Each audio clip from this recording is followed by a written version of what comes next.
Bismillahirrahmanirrahim. Hi guys, hope you are fine. Today's topic of the video is dental biomaterials of operative dentistry. Art and science book जो है आपकी ये वाली red वाली उत्तर से मैं आपको बताने जा रही हूँ कि आपने इस चैप्टर को किस तरह से स्टडी करना है और इसमें कौन सी चीज़ें जो है वो आपको एमसीक्यू वैसे पॉइंट ऑफ व्यू से इंपॉर्टेंट है और याद करना है।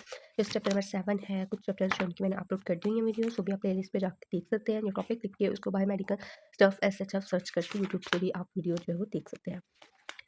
तो लेट्स स्टार्ट। इसमें फर्स्ट ऑफ ऑल हमारे पास आ जाता है बायोमटेरियल्स में से इंपॉर्टेंट क्या है। अगर आपके पास रिव्यूज़ किए जाएँ ऑपरेटिव इंडस्ट्री के, तो उसमें जो बायोमटेरियल्स हैं उसमें से इतने खास एससीक्यूज़ या एमसीक्यू जो है वो नहीं आते। एमसीक्यू आ जाता होता है एक तो, लेकिन एससीक्यू जो है वो बहुत कम आता है, ठीक है। लेकिन आपने इसको जो है वो करना ज़रूर है, क्योंकि अब जो एनुअल और सप्ली के पेपर आ रहे हैं, उसमें मोस्टली वो जो बायोमटेरियल्स के रिलेटेड जैसे कि बेसिस, लाइनर्स, टीएससी इस तरह की जो चीज़ें हैं, उसके रिलेटेड वो एक ना एक क्वेश्चन जो है, ये डेफिनेशन जो है वो ज़रूर पूछ लेते होते हैं। तो उसके अकॉर्डिंगली आपको ये चैप्टर किस तरह से प्रिपेयर करना चाहिए, और या फिर लीस्ट इम्पोर्टेंट मतलब कि आपका इसको बाकी सारी बुक करने के बाद एक दफ़ा अगर देख लें तो मोर देन इनफ होता है। या फिर आप इसको जो मैंने आपको फंडामेंटल्स वाला चैप्टर बताया था, उसमें जो बेसिस, लाइनर्स वगैरह था, मैंने आपको उसको तब भी कहा था कि आपने उस चैप्टर को जो है इस चैप्टर के साथ रिलेट करके पढ़ना है। ठीक है, सो लेट्स स्टार्ट। इसमें जो पहला पेज है, ये इतना आपको करने की ज़रूरत नहीं है, बेशक आप इसको डायरेक्टली जो है वो छोड़ दें। ठीक हो गया। इसमें जो आपके पास ये चीज़ है क्लिनिकल नोट्स, इसको आपने रीड कर लेना अच्छे तरीके से। उसके बाद देन आपने इसमें हमारे पास physical, mechanical and optical properties की है। डायमेंशनल रेंज क्या होता है ये आपको थोड़ा-सा पता होना चाहिए।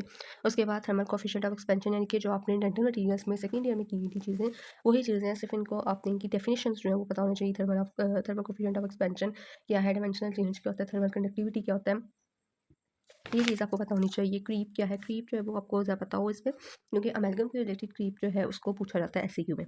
उसके बाद इलेक्ट्रिकल प्रॉपर्टीज़ जो है हमारे पास क्या होती है, गैल्वेनिज्म। 3 मेजर है हमारे पास, टार्निश एंड क्रोय। ये चीज़ आपने करनी है। क्रीप पर इंपॉर्टेंट टॉपिक है। इलेक्ट्रिकल प्रॉपर्टीज़ जो है तीनों ये आपकी इंपॉर्टेंट है।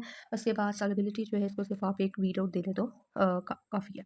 उसके बाद आपने ऑप्टिकल प्रॉपर्टीज़ जो है ये इंपॉर्टेंट है। इसमें आपको fluorescence, reflection, refraction, absorption, fluorescence and transmission, इसकी डेफिनेशंस आपको जो है वो आनी चाहिए। ठीक है, ऑप्टिकल प्रॉपर्टीज़ कौन सी होती है, फ्लोरेसेंस जो है वो इंपॉर्टेंट है, आपको एससीक्यू में इसकी डेफिनेशन जो है वो पूछी जाती है। तो ये चीज़ आपको इसमें बतानी चाहिए। उसके बाद ये सारा डिटेल में करने की आपको कोई ज़रूरत नहीं है। उसके बाद कंप्रेसिव ये भी करने की ज़रूरत नहीं है, सिर्फ इनकी डेफिनेशन जो आपने रैंडम में डीएल की हुई थी, वही बस आप कर लें तो इनफ होती है। फ्लोरेसेंस, ओपेलेंसी, सॉरी ट्रांसलेंसी जो है, इनकी डेफिनेशन जो है वो आपको सिर्फ पता होनी चाहिए। रिफ्लेक्शन की डेफिनेशन जो है ये पता होनी चाहिए। उसके बाद इलास्टिक मॉडुलस ऑफ इलास्टिसिटी जो है वो हमें पास क्या बताती है, रिलेटिव स्टिफनेस बताती है, या रिजिडिटी ऑफ द मटीरियल के बारे में बताती है, ये चीज़ इसका पता होना चाहिए आपको। उसके बाद ये बाकी करने की ज़रूरत नहीं है। पोर्टेबिलिटी क्या है, इसकी डेफिनेशन आपको पता होनी चाहिए। उसके बाद बायोलॉजिकल प्रॉपर्टीज़ जो है, इसमें आपके क्लिनिकल नोट्स जो हैं ये आपने एक दफ़ा रीड आउट करने हैं, बाकी डिटेल करने की ज़रूरत नहीं है। उसके बाद जो मेन चीज़ आती है वो हमारे पास आ जाता है डायरेक्ट रेस्टोरेटिव मटीरियल्स। ये चीज़ आपने करनी है, ये आपकी अमेलगम के चैप्टर में से कवर हो जाएगी, कंपोजिट की भी आपके चैप्टर नंबर 16 से कवर हो जाएगी। डेंटल सीमेंट्स जो हैं उनको आपने एक दफ़ा रीड आउट कर लेना है। इसमें हमारे पास जिंक फॉस्फेट, इसकी कंपोजिशन, मैनिपुलेशन, सेटिंग रिएक्शन, ये आपको पता होना चाहिए। मेनली इसके आपको एडवांटेजेस और डिसएडवांटेजेस यहाँ पे नहीं लिखे हुए, वो भी आपने जो है ऐड कर लेना है, चाहे गूगल से देख कर लें, स्लाइड से देख के कर लें, या कहीं से देख के कर लें। तो जिंक फॉस्फेट के पॉलीकार्बोक्सिलेट सीमेंट, ठीक है, इनके एडवांटेजेस, डिसएडवांटेजेस, कंपोजिशन, ये 3 चीज़ें जो है इन सारे सीमेंट्स की आपको पता होनी चाहिए। जीआईसी का सेटिंग रिएक्शन जो है वो आपको आना चाहिए।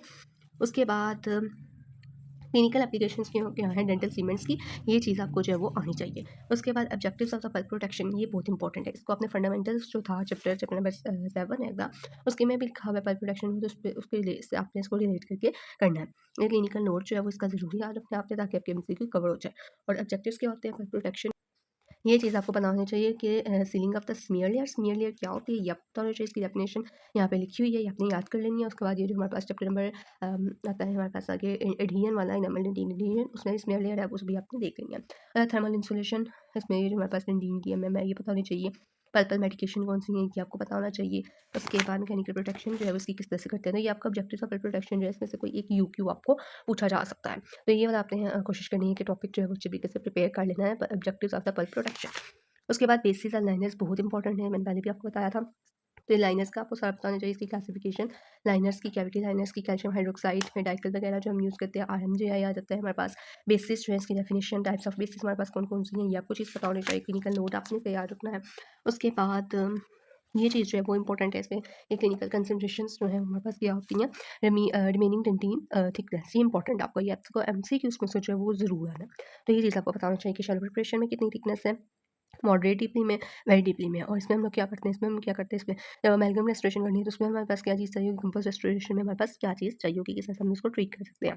ठीक है, इसी तरह से मॉडरेटली डीप प्रिपरेशन जो है उसका आपको बताना चाहिए। जो थिकनेस है ये वैल्यूज़ आपने याद रखनी है तो आपके एमसीक्यू सॉल्व होंगे। वेरी डीप होगी तो हमने क्या करना है, और एक्सटेंसिव डेंटेन लॉस हुआ होगा तो और एमजीआई 20 लगानी है। ठीक है, कैल्शियम हाइड्रोक्साइड की आप पढ़ेंगे तो आपको ईजिली याद हो जाएगा। उसके बाद फाइनल रेस्टोरेशन, ये भी इतना करने की ज़रूरत नहीं है। उसके बाद जीआईसी जो है इसकी इंडिकेशंस आपको पता होने चाहिए। जीआईसी रिपेयर कैसे करते हैं उसके पॉइंट्स आपको पता होना चाहिए। जीआईसी का सेटिंग रिएक्शन पता होना चाहिए। एडवांटेजेस डिसएडवांटेजेस पता होने चाहिए, और ये आपका पास पेपर से भी कवर अप हो जाता है। ठीक हो गया। सेटिंग रिएक्शन आप इसका ये भी याद रख सकते हैं, या फिर जो डेंटल मटीरियल में पढ़ा हुआ सेकेंड ईयर में वो वाला भी याद रख सकते हैं। टाइप्स ऑफ जीआईसी, इसको जो है बस एक दफ़ा याद रख लेना है। कन्वेंशनल होती है, रेजिन मॉडिफाइड होती है, रीइंफोर्स्ड जीआईसी होती है। इनकी इतनी डिटेल करने की ज़रूरत नहीं है, सिर्फ और सिर्फ इसका आप नाम वगैरह याद कर लें। उसके बाद ये जो है ये चीज़ याद कर लेना, क्योंकि कभी कभी पूछ सकते हैं। ठीक हो गया। उसके बाद हमारे पास clinical applications of the GIC आइनवर्स, रेस्टोरेटिव मटीरियल, कैविटी लाइनर, ये भी सारा करने की ज़रूरत नहीं है। ठीक हो गया। उसके बाद क्लासिफिकेशन ऑफ इंप्रेशन मटीरियल्स, ये आपको पता होनी चाहिए। उसके बाद देन आइडियल प्रॉपर्टीज़ क्या होती हैं इंप्रेशन मटीरियल्स की, उसमें आपको सिर्फ अपनी एक्यूरेसीज़ का याद रखना है।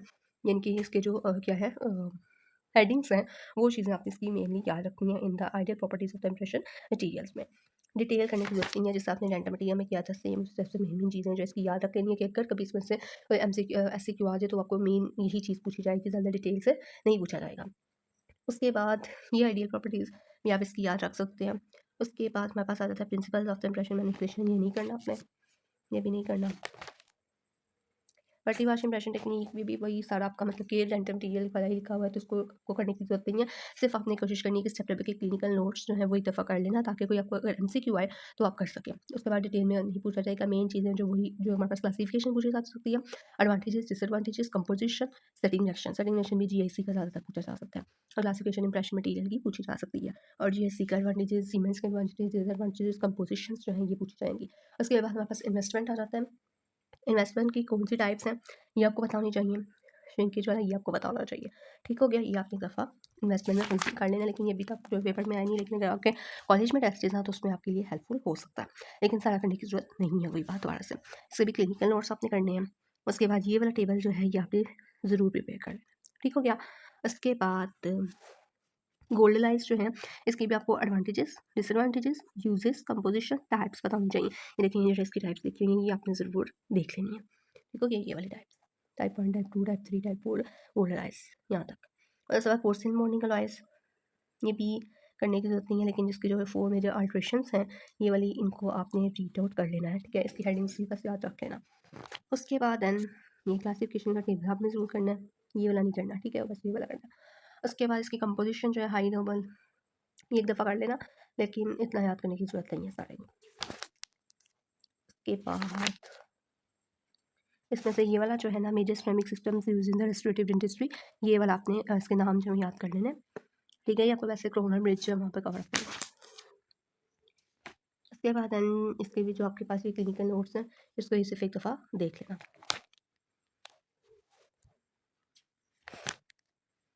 बाकी यहाँ से आप कुछ भी करने का की ज़रूरत जो है वो नहीं है। इस चैप्टर की भी गाइडलाइन मैंने अपलोड कर दी हुई है। और इस क्योंकि ये जो चैप्टर है ना बायो मटीरियल्स का, ये ऐसा है कि आपने डेंटल मटीरियल सेकेंड ईयर में जो है वो कर लिया हुआ है, तो जो हमारे पास पेपर आता है उसमें भी इतना हार्ड इसमें से पूछा नहीं जाता। अगर पूछा भी जाए तो कोई मेन चीज़ जो है वो पूछ ली जाती है, या कोई अनएक्सपेक्टेड क्वेश्चन भी बहुत मुश्किल है कि आए, क्योंकि अभी तक इस चैप्टर में से नहीं आया। और अक्सर जो आ जाता होता है वो मेन चीज़ें पूछी होती हैं जो कि आपने सेकंड ईयर में पढ़ी हुई हैं। ठीक है, तो इसको आपने जो है वो लास्ट में कर लेना है। सिर्फ इसमें जो मैंने आपको चीज़ें बताई हैं वो चीज़ आपने याद रखनी है। पूरा चैप्टर यहाँ से याद करने की आपको बिल्कुल भी ज़रूरत नहीं है। ठीक है, ऐसी चीज़ें आप इसको याद कर सकते हैं जिस तरह से मैंने आपको बताया। ठीक है, कोई भी क्वेरी हो तो आप कमेंट सेक्शन में पूछ लीजिएगा। नेक्स्ट वीडियो जो है वो भी मैं बहुत जल्द अपलोड कर दूँगी। आप कमेंट सेक्शन में बता दीजिएगा कौन सा चैप्टर जो है उसकी मार्किंग आपको चाहिए, ताकि मैं नेक्स्ट जो है उसी वीडियो को जो है उस टॉपिक को जो है वो अपलोड कर दूँ। ठीक है।